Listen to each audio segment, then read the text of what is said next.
system are you thinking hospital? Is RAM a four-legged mountain sheep? And bits and bytes happen around the dinner table? If so, well then you are in the wrong place, because this is Tech Talk Colorado with Tom and Rena Clark.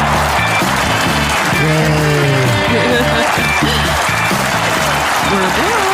I know. Welcome back, everyone. This is Tom and Rena Clark with Tech Talk Colorado, sponsored by Elk Creek Computers, and welcome back to our show.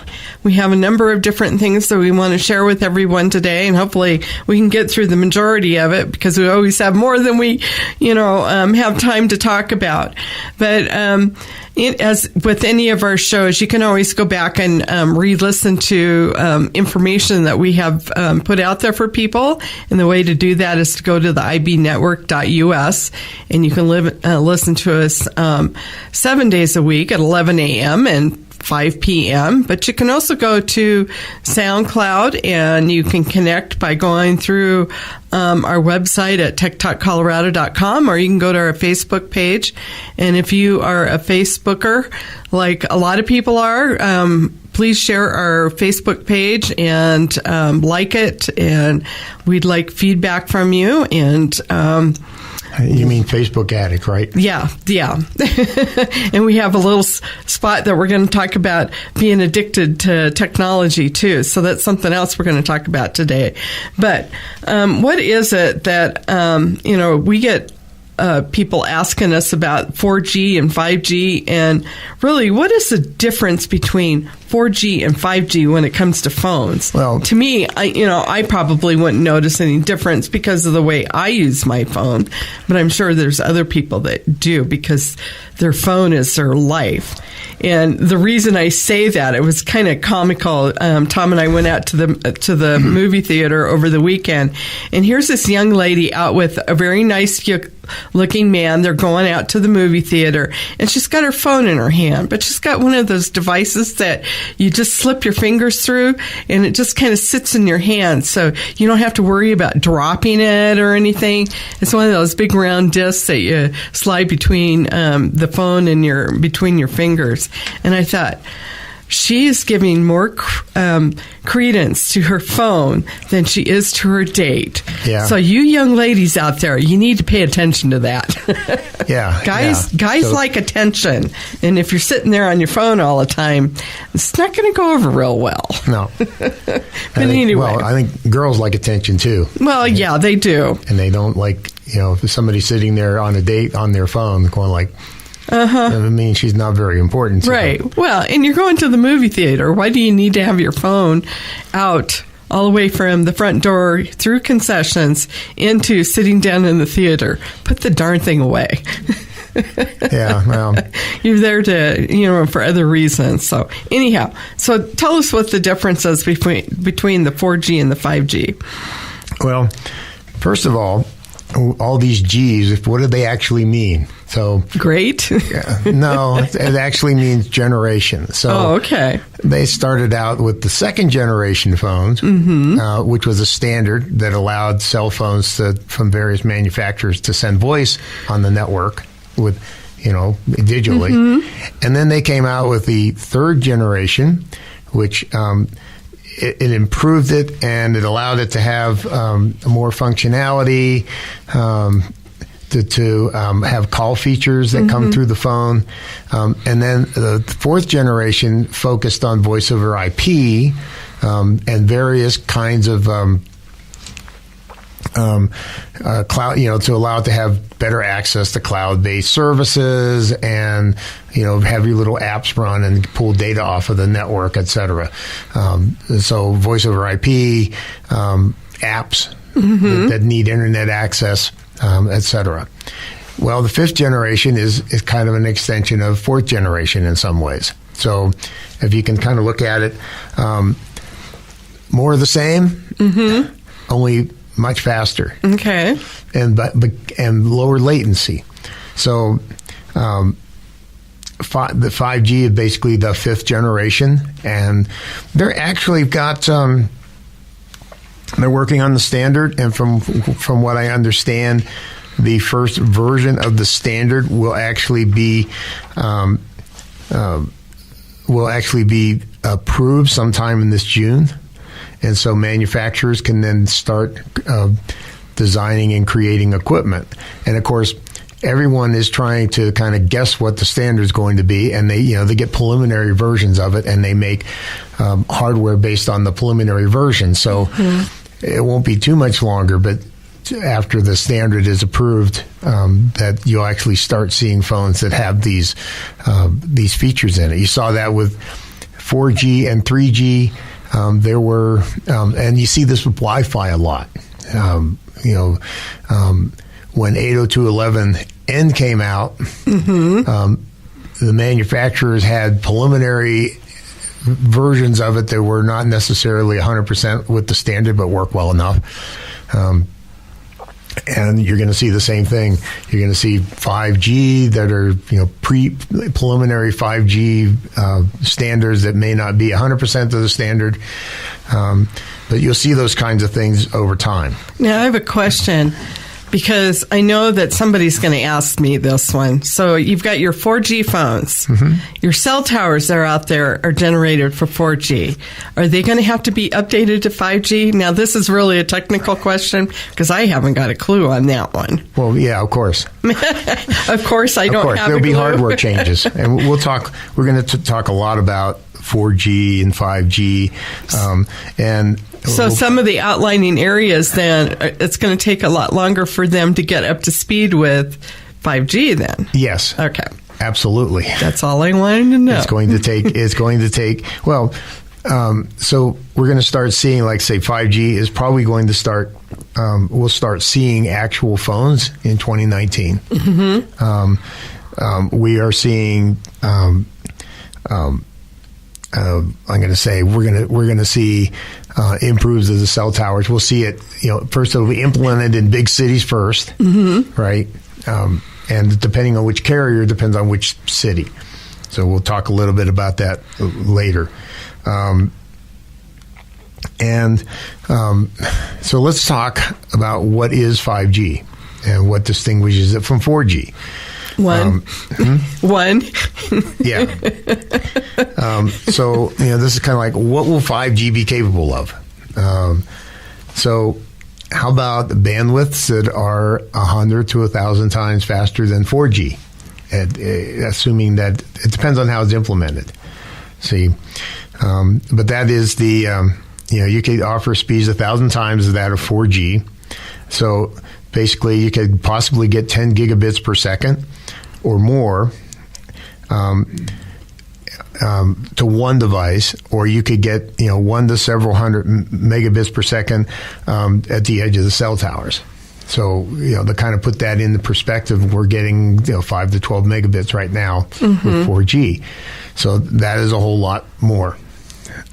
When you get higher bandwidth, because it takes a lot less time to send a packet, that means that there's more room for other packets. Plus, the infrastructure behind it that would allow these packets to actually get sent through the network to the destination have to be beefed up, and so that will actually reduce latency, which is one of the big killers, especially for voice over IP and real-time applications. Right. Well, I know, with movies, for instance, people like to watch that kind of stuff on their phones, videos or whatever, and every once in a while you get this glitch going through. It's like it's just not moving fast enough through the system to keep up with the signal. So this is going to help correct that problem. It will help correct those kinds of problems. And you see that because your bandwidth is a little bit less or your latency is too high. And so what happens is the packets are sent. You can kind of look at it just like you have the streamer on the other side, and it sends packets, and it actually identifies which packet is which. So it numbers it. And they call it packets, but it's bits and pieces of information that's going across. Right. A packet is you take, so when it's like a frame, right? So when you look at a movie picture, really, it's not a continuously moving picture. It's a bunch of frames each one has a little bit different picture. A snapshot. It has a snapshot. So this is the same thing that happens with packets. That's what a packet is. It's like a movie frame. Okay. And so it takes and it packetizes it. It makes it into a packet, and then it sends it over the network to the other side. And so these packets are numbered to keep them in order. Okay. But if for some reason one of the packets are delayed to a certain point, then it can get out of order. So let's say we'll go through packets 1 through 10, right? So you send out packet 1, 2, 3, 4, 5, 6, 7, 8, 9, 10. And on the other side, let's say packet 4 is delayed. So you get packet 1, 2, 3, 5 might come in before 4, and then 4 comes in, right? Oh, so it glitches. And then 6, 7, 8, 9, 10, right? And that's what causes those glitches. Okay. You see that in streaming video, and you also see that in streaming audio. So when you get a phone call and all of a sudden the little chunk is missing, that means that packet that had that little piece of voice information got delayed and didn't show up. Okay. And it may have either never showed up or got in too late. Okay. And so the rendering engine said, oh, well, we need to go and do 5 now. Okay. We've got to go to a break. So when we come back, we have more packets for you.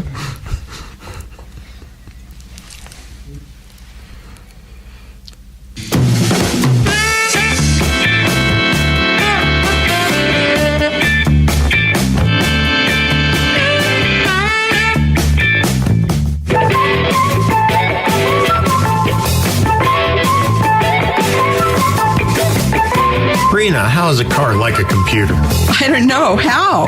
If you don't do routine maintenance, they get gooped up and fail early.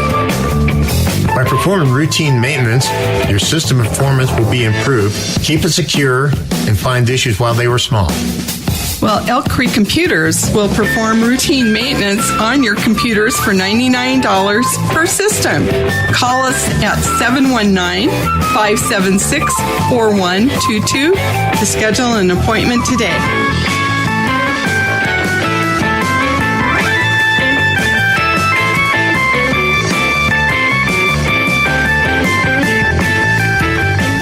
This week, my name is Harley Mitchell. Next week, I'm not sure yet. Maybe I'll use your name. You see, I'm a cyber criminal, and I steal information that defines who you are. Things like your driver's license number, your birth date, your home address, your office address, your social security number, your medical information, insurance cards, business licenses, and if I can get it, your birth certificate. If I can get one, I can get the rest. It's not personal. It's just business. Once I have your information, I bundle it with others and I sell it.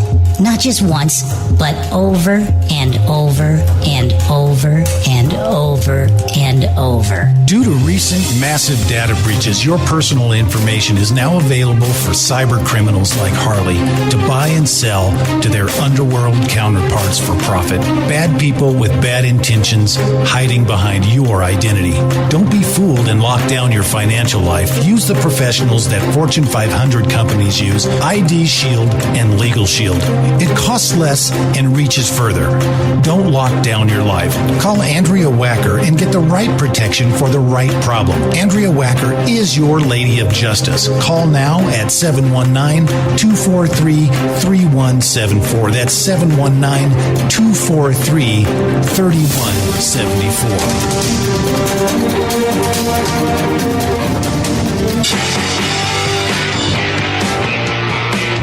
Programming produced by and for the Internet Broadcasting Network can be found on TuneIn.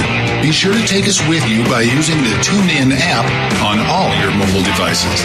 This is the IB Network.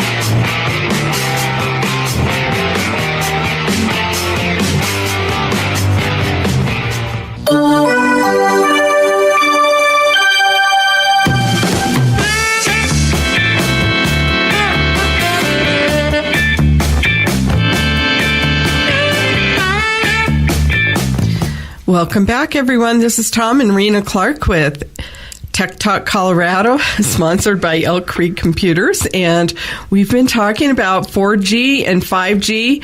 And so you've missed some of this information. So you may want to go back and re-listen to the show so you can get up to speed with what's going on in the development of that area.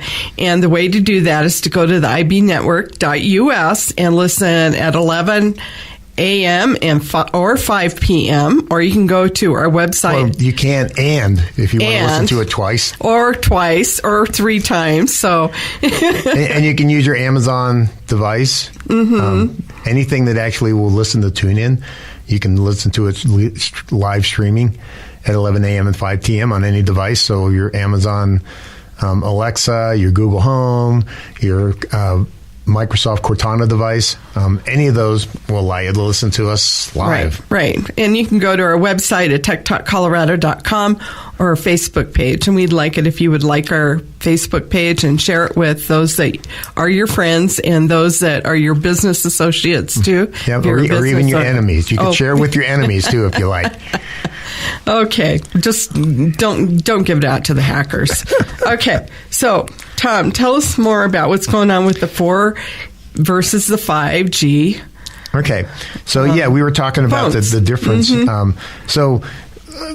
When 4G came out, 4G LTE came out, they were hyping, saying, "Oh yeah, we're going to get 300 megabits from 4G LTE." Mm-hmm. And of course, the real world speeds when they finally got it implemented were 5 to 12 megabits download and 2 to 5 megabits upload. Mm-hmm. So we're talking about, gigabits. We'll probably get hundreds of megabits, which is still a lot. But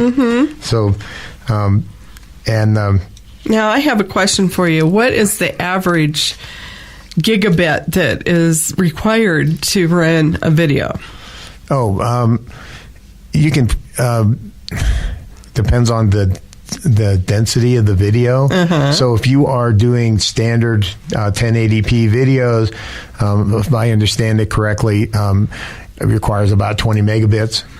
Okay. If you are doing 4K video, it requires double that. Okay. So it requires quite a bit, but well within the purview of our, like your cable modem. Mm-hmm. DSL generally will give you plenty of bandwidth to do those kinds of videos. Mm-hmm. So see, I sidelined him. Yeah. So we were talking about 4G. 4G will give you, they say we're going to give you 300 megabits and ended up give you 5 to 12 download. So we're going to see a dramatic improvement. It's probably not going to be these 10 gigabits that they're promising. It'll probably be hundreds of megabits, which is a good thing. Even if we get up to the 300 megabits, that would be a very good thing for a cell phone.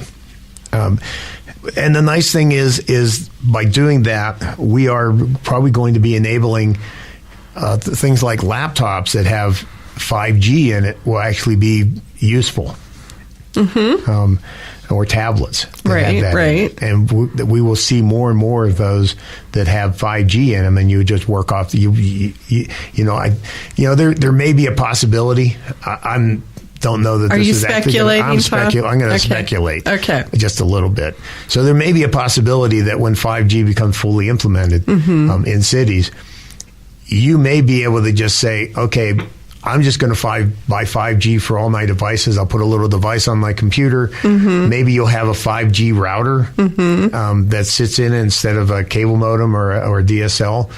And that'll give you enough bandwidth to do your daily routing without actually having wires coming into your home. So interesting. You know what, Tom? You're probably right. When it's come to technology, you're usually pretty much on spot with that because you have such an interest in it. You can see where it's going. Yeah. So here's some other things we might see. You might see like smart home hubs. Because you have such low latency, you can use smart home hubs to ping sensors for status updates. It doesn't need a lot of throughput. It just needs, low latency. And the chipsets will actually be able to pick the correct frequencies in order to be able to maximize the connection speed. So is that going to help with drop calls? Because, I know that there's been a problem with some of those packets getting missed. Yeah, and that's, I guess it's a possibility. When you increase the bandwidth and reduce the latency for a phone, you actually allow more and more phones to use the network because it's using a smaller time slice. So if you were to divide 60 seconds into a billion time slice, let's say, right? Say that 10 times fast. Yeah. So, if you took a minute and and you basically look at it, okay, here's a bunch of time slices in here, basically packets that I can send on this frequency. If you can make that 100 times more, so now you got 100 billion slices that you can send in that 60 seconds. That means you can have a whole lot more cell phones sending data at the same time, appearingly at the same time, but they were able to share that bandwidth and send more and more, more information. So and not get mixed up out of order. And that would give the cell phones more, the cell tower more capacity to handle more cell phones. Okay. So yes, by going to 5G, you could actually reduce the number of drop calls that you have. It's a possibility. It depends on how it's implemented and what the back end is like. So yeah, because you have a whole lot more bandwidth and a whole bunch of the little time slices, you can actually add more devices to it. So, for instance, you could have, we were talking about having smart street lights that basically save energy and are controllable from a central location without having a bunch of wires. You can have, how about cars that are connected together? So you're on the road, in a self-driving car, you're on the road, right? And an ambulance needs to go by. So now the ambulance can communicate with the cars, and they automatically will slow and pull off to the road and make a path. A magnetic joint train, all just moves into line across the road. I can't see it, Tom. Well, obviously, if you have non-self-driving cars in there, that could be a problem. Yeah. Excuse me. That is way in the future. But that's a while in the future. But yeah, if you, like I say, I'm going to have to remember this bit. If you have self-driving cars, right. Then you could actually increase access. You reduce response times for emergency medical.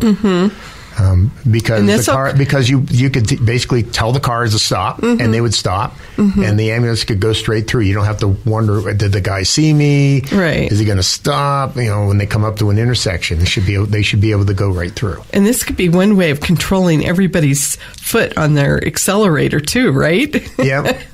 The speeders and the slowers. Well, a self-driving car, right? Yeah, I know. It's going to go the speed limit, and speed limits can be higher. If cars are talking to each other, let's say you're coming up and something happens in the road ahead that's unexpected. So the self-driving car sees it and starts to stop. Well, it sends a signal back to all the other cars behind it saying, stop, because something is happening, and everyone will slow down. All the cars will slow down. They can actually be closer together on the road, which gives the roads more capacity. That's a scary thought, and that would be something to get used to. And that all hinges on the computer. But what if they have a computer glitch? See, I think of all those little things, those nuances about what is going to go wrong. So they have a lot of bugs to work through in order for that to really happen. Yeah. So, they're working on it. But think of it this way: in a computer, a general purpose computer, like my laptop, like your desktop, whatever. Right. You have an operating system that's designed to be as universal as possible, and it's designed to work with as many hardware devices as possible. The problem is there's so many devices, so many configurations that these desktops and laptops can be set up, and you're adding stuff to it that weren't there when it was originally manufactured. So, you load print drivers, you may change the video card if it's a desktop, you may add a a wireless dongle to it. You may change out the wireless card. There's a million things you can do. I know. There's just more than one way to do something. And that means that testing every test case becomes an impossible job. Right. And so, yes, there's going to be glitches. A car has a single computer. It has interfaces that are not going to change. And you can test them to a specific set of hardware. Right. In that kind of situation, it's actually possible to test all all the test cases, at least the majority of them. The unexpected on the road, that's a little more difficult. But the actual hardware and software integration, all of that can be tested and very thoroughly tested because the hardware is not upgradable. Right. It is what it is when the car was manufactured. So it can actually be have a lot less problems on it. So could that be, and here I am saying this again, an override for a self-driving car, the human can step in and take over a situation if they deem necessary. And that's, I think, is important. Well, and with that, we've got to go to a break. Yeah, we have to go to that. You hold on to that thought for me and give us the answer when we come back. All right. Delete. Delete. Delete. Delete. Delete. Have you received an email response from our new client yet? Well, I'm not sure. I'm having to deal with all this spam in my inbox, and it's becoming very frustrating. Have you tried adding them to your block senders list? Yes, but they keep coming back with a different email address, and it's driving me crazy. I've heard that the experts over at Elk Creek Computers have an excellent spam filtering service that can significantly decrease the amount of spam emails we receive. I think we should give them a call and enroll today.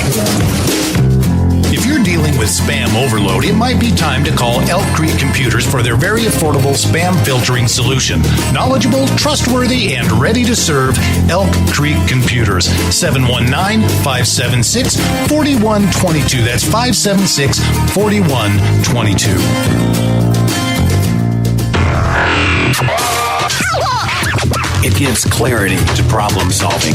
It increases production and focus on the job. It alleviates sleepless and restless nights and fends off stress and tension headaches. No, it's not the latest energy drink or health supplement. It's Legal Shield. Get peace of mind every day, every night, now and forever. Legal Shield. Get it. To find out more about Legal Shield and how it can protect your family and your business, call Andrea at area code 719-243-3174. That's area code 719-243-3174. Legal Shield.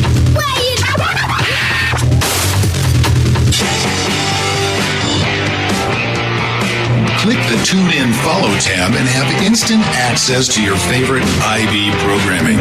IB is your Internet Broadcasting Network.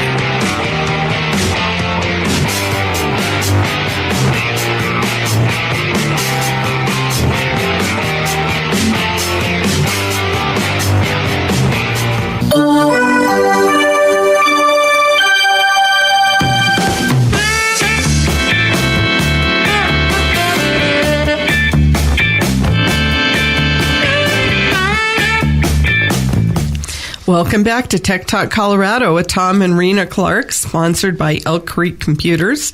We've been talking about 4 versus 5G, or no. We're talking about 5G. 5G versus 4G. I got to get that in the right order. We're done talking about the difference between the two. Yeah, that's true. Now we're just talking about what is 5G. Yes. And so you've missed a lot of what we've already discussed, so you want to go back, and the way to listen to that would be to go to the IB network at .us. IB network, yeah. Oh, I am having a packet glitch in my head. So you'll go, what did she talk? What is she talking about? Well, you're going to have to go back and listen. So go to the ibnetwork.us and you can listen to the program at 11 a.m. or 5 p.m. 7 days a week. So we're going to have to replace your 4G brain interface with a 5G brain interface? Yes, you are. I think so. Let's get the surgeons ready. Okay, so continue on with this topic, Tom. Okay, so let's get to the meat of this subject. Well, you left the question hanging. That's true. So I did. Really quickly, self-driving cars for the foreseeable future, the next number of years, will have a manual override because there's some situations that the self-driving cars won't be able to handle. However, they need to get to the point where you don't actually need an override, and there's actually legal issues for that. So if you have a self-driving car, for instance, and you are you have an override and you get into and the car gets into an accident, that means that because there's an override, you have to sit there and watch what the car is doing and be able to take over in case of an accident situation. And that makes you responsible. Right. So if you have a self-driving car that doesn't have an override, then now the car and the car manufacturer are responsible for the accident.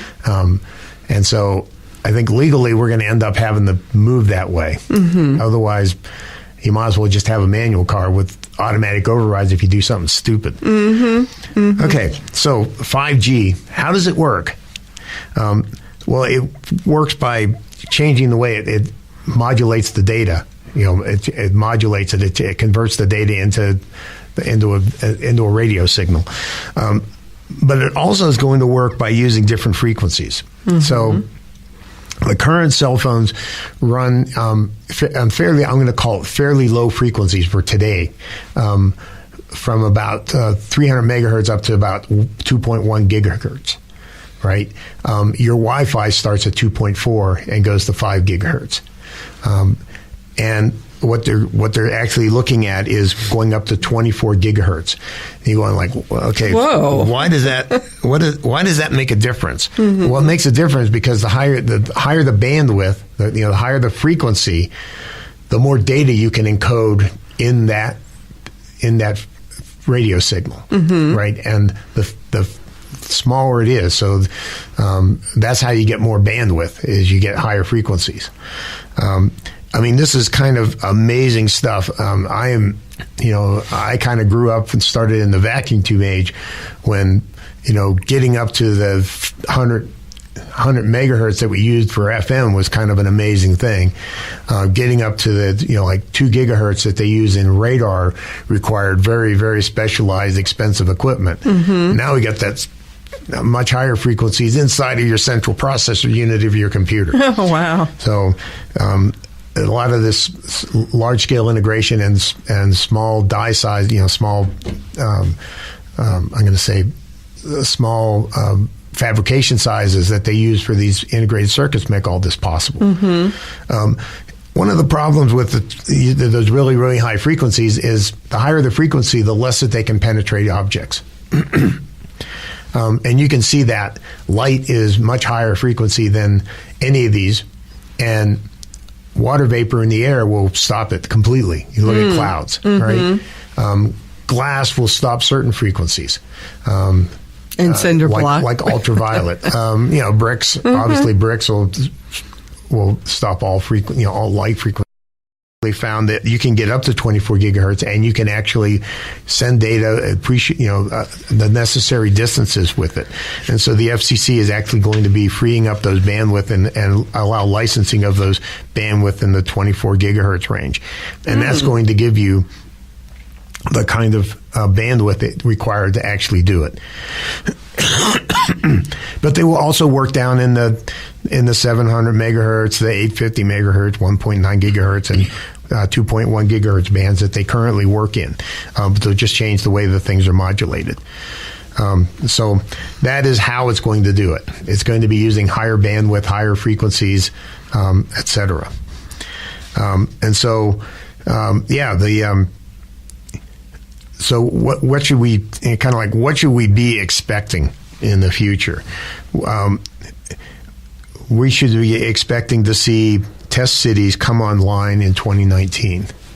And we should also expect to start seeing devices on the market that claim that they're 5G compatible in the same time period. That's not that far off either. That's only about a year off. Depending on, like there's the Japanese government says that they're going to be showing off 5G connectivity in Tokyo for the Summer Olympics in 2020, for instance. That they will be doing test cities. Let's see, what's this? I'm looking for some of these. Like AT&T plans to do 12 cities later in 2018.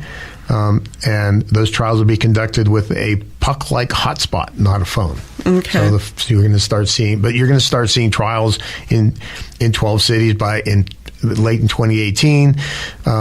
T-Mobile is going to be doing 30 cities with New York, Dallas, Los Angeles, and Las Vegas, the first to support 5G smartphones next year. We're going to see Sprint is going to have Chicago, Dallas, Los Angeles, Atlanta, Houston, and Washington, D.C. We'll begin to experience 5G-like capabilities in next year in 2019. And then you're going to go like, well, what's going to happen to my 3G phone? It'll continue to work. Yay! They'll continue to support 3G and 4G. If you have an older phone that works on 2G, expect that you'll need to replace it here soon. You mean that little flip phone, Tom? That could be, yes. Aww.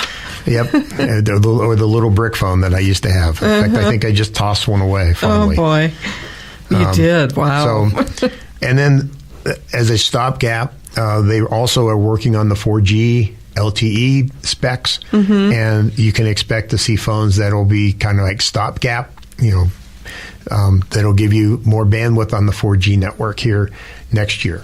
So that's what we should be able to see. And you're going to see where will you be able to see it right away. I think Japan is talking about 2020. Korea is going to be implementing it. Germany and the UK have promised to put 5G out to their residents. Finland is already building 5G network in the city of Oulu. I don't know if that's a misspell or not, but not Oslo, but okay, in Oulu, etc. So I think you're going to start seeing peaks of what 5G can do for you. Probably by I'm guessing for sure by the end of 2020, possibly by the end of 2019. Wow. That's kind of exciting stuff that's going on. So, and, we have a lot of different things to cover here, and I kind of want to skip forward because we aren't going to be able to get through everything. And one of the things that I really wanted to talk about is how many parents are saying that their kiddos are addicted to technology devices. I see a lot of parents handing their cell phones over to their infants now, and it's really a pacifier. And then they're starting to get glued to these things. They learn how to manipulate them real early. Their brains are still developing, and they're exposing their eyes to that. That blue screen light that's there, and that if you ever talk to a ophthalmologist or a optometrist, they'll tell you that you need to not be doing that with your kids because it's not good for their development of their eyesight either. Your eyesight is developed by looking at things close and looking at things far away and looking at things close and looking. I mean, that's what the normal thing. So if you spend all of your time looking at the phone and not looking in the distance, that's going to mess with the way your eyes focus, right? And can cause vision problems in the future. Although they used to say that thing about kids that read too much at one time, and I think it's true because I think you always see kids with that are like school smart. It's generally they got glasses on and they're real thick. Yeah. There may be some truth to that, or it may be the fact that they're not very athletic means that they have to do something else to show that that they're worth something. What's interesting is I think that with them being plugged into a phone, looking at this stuff and playing games all the time, it really messes with the social development of an infant. Yes. And I've seen them throw tantrums because they couldn't have that phone in their hands. And, of course, the parent gives in to them and lets them have it. And they need to put that device away in their purse or their pocket and not allow their children to even have it. And you shouldn't technically have it in your hand 24/7 either, because it messes with your social interaction with those that are around you. Yeah.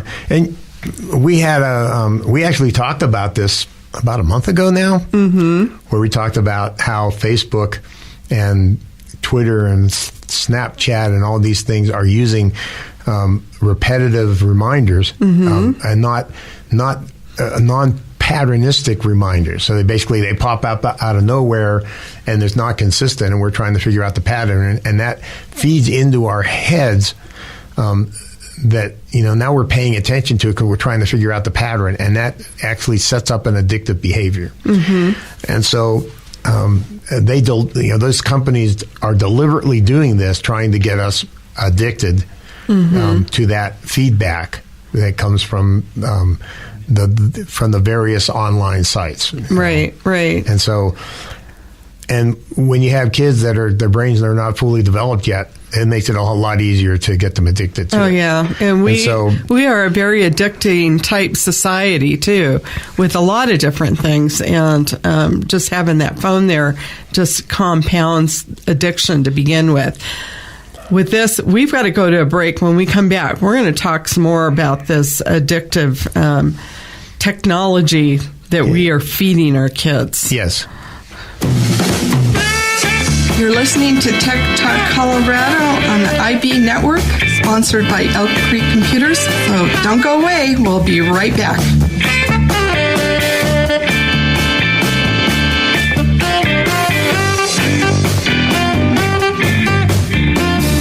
Rena, what's wrong? We have new employees coming next week, and we need Word and Excel and Outlook and PowerPoint and Access. And I don't know if I should purchase 5 Office licenses or an Office 365 subscription. Well, the licenses would cost $19.95, but a subscription for 5 years to Office 365 will cost $4.95. This is a huge cost savings. Plus, with the subscription, you get free updates and 1 terabyte of OneDrive storage. Well, you know what? This sounds like the way to go. So let's get Office 365 ordered today. To start your own subscription of Office 365, call Tom or Rena at Elk Creek Computers and let them walk you through the convenient subscription process and save time and money. Call them now at 719-576-4122. That's 719-576-4122.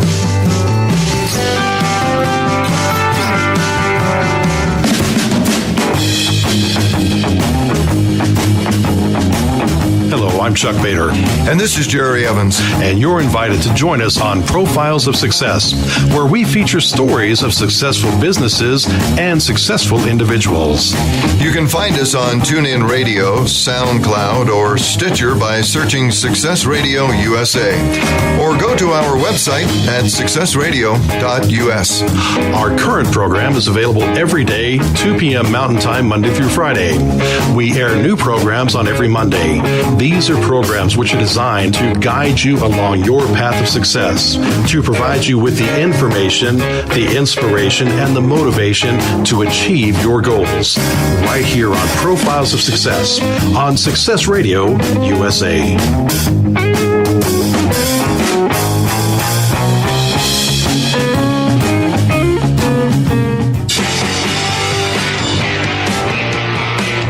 Programming produced by and for the Internet Broadcasting Network can be found on TuneIn. Be sure to take us with you by using the TuneIn app on all your mobile devices. This is the IB Network.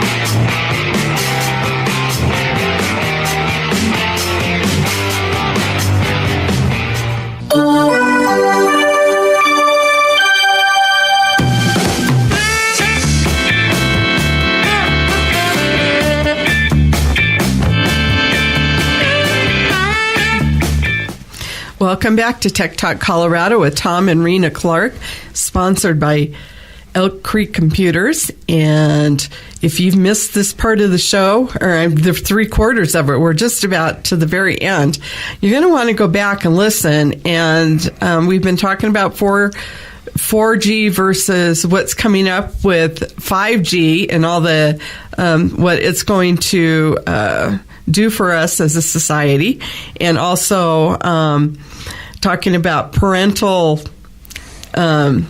control over what they're doing with their kids by handing over their iPhones, for instance, to young infants or young babies and toddlers, and the development and the problems it's going to cause for them. And the way to do that is you're going to want to go back and listen to the ibnetwork.us, and it plays at 11 a.m. and 5 p.m. 7 days a week. And you can go to our website at techtalkcolorado.com or our Facebook page and connect that way. Now, this whole thing about technology with kids and the way they are really emotionally developing too, I think it's a big hindrance because they're not getting that emotional interaction from their parents or their adults, because they just hand this phone off to them and they're not interacting with them to help teach them so that they can learn how we as a society interact with each other. And it's going to cause huge problems. And I see it more and more when I go out in the general public. Well, and the tantrums, that ensued with this, too. Well, it's going to change our culture for sure. Back before I was born before cell phones, BCP. Got to make an abbreviation for it. So I was born before cell phones and grew up without cell phones, and watched the development of cell phones from the amateur radio, packet radio systems that were going up, and back in the early 80s, and so I have a totally different viewpoint on it. I think that if we want to maintain the society the way it is, we need to kind of put the kibosh on giving young kids cell phones. They don't need it, but it's so countercultural because it makes them the outsider at a lot of the schools. Right. Especially when you start getting into junior high and high school, because they all have cell phones and they communicate that way. The problem is they're communicating and with people, and they may not even be people that are in their circle of friends, and you have no control or idea over that. Right. And then, like I said, Facebook and other services are doing things to try and get you addicted because they want your eyes on the screen. Yeah, exactly. So, I know. This company called. Can I just say one more thing? And that whole emotional thing about really, really young children. And recently, I had a child, because I teach preschoolers in church setting, and they one of them had a cell phone with her, and I didn't want the responsibility of having that phone in my class, and Mom was still there, and Mom said that she had taken it away from her. The child had taken it away from her and wouldn't give it back to her. So the parent had lost control. Yeah. She no longer had control over that phone. And I basically took the phone out of the little girl's hand, gave it to Mom, and I told Mom that she could take it with her and to go. And the little girl was mad. She wasn't mad at Mom. She was mad at me because I made her not have that phone. And so a tantrum ensued. Yeah. And I just, I looked her in the face and I says, "You will stop this."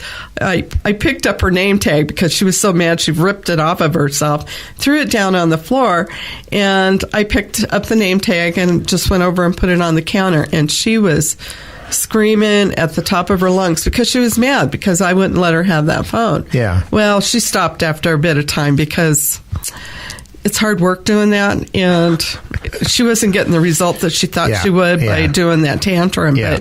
But, parents, you got to be strong about this. Don't let these kids have this stuff. It's not good for their development. They really don't need it. I mean, who are they going to really talk to? No. And they don't need to be playing those electronic games either. No. So, that was one of the things that you talked about is the addiction that ensues, and they're programmed that way for you to become addicted to it. Right, and they program it, and you got these young kids that their minds are developing, and they haven't developed their personality, their willpower, whatever. It's almost like physically not as bad, but think about, what would you think about giving crack to a 3-year-old? Right. It's just as addicting, or maybe here have a cigarette and start smoking. Right. Or it's damaging to their body. It doesn't allow them to develop normally.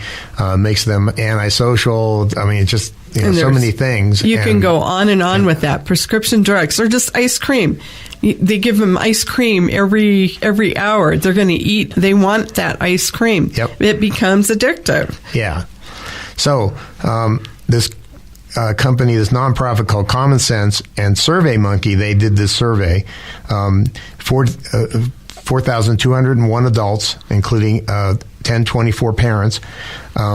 They found 47% of the parents felt that their childs were addicted to their mobile devices, and 32% of these parents said the same thing about themselves, that they thought that they were addicted to their devices. And they were talking, it says 1,024 children with parents, children younger than 18, and it was conducted in January 25th to 29th. And half the parents were somewhat concerned that their child's mobile device usage is negatively affecting their mental health. And then there's this thing with YouTube. So they got access to YouTube, and there's probably a lot of inappropriate content on YouTube. Oh, yeah. And 81% of the parents said that their child had inappropriate content. Yeah, they were exposed to inappropriate content. Thank you. And only 40% have taken advantage of the YouTube's parental controls, and 37% did not use these controls, and 22% didn't even know YouTube offered them. So if you got kids and they got YouTube accounts, you need to make sure that you take control of those accounts and you set up those parental controls if you want to protect your kids from the garbage that's on YouTube.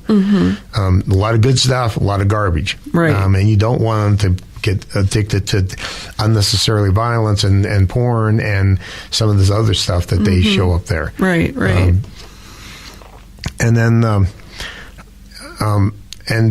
YouTube is sensitive to this, and if you tell them about a site that has inappropriate content, they'll shut it down and remove it. In fact, they shut down hundreds of accounts and removed more than 150,000 disturbing videos of children. And so, like I said, you need to take control of that. You as the parents need to take control of what your kids watch on.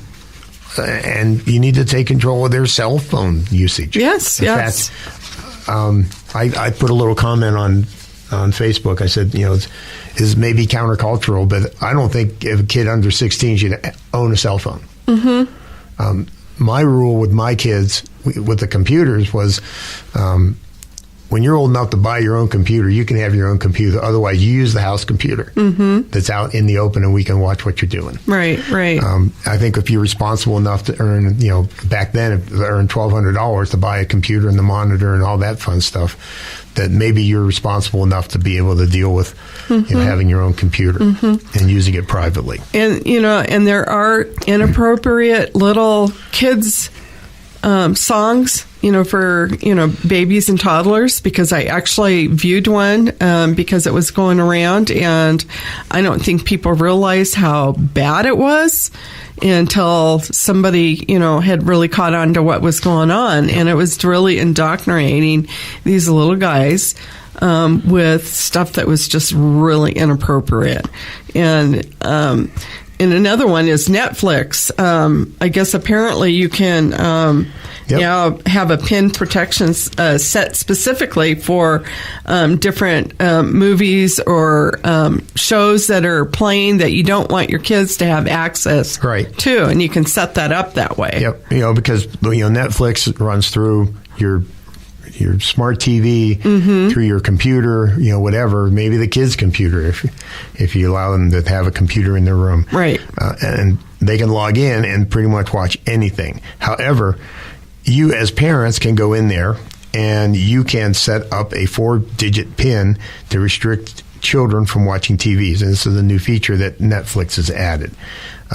You can go in there and add it. And so if there's something...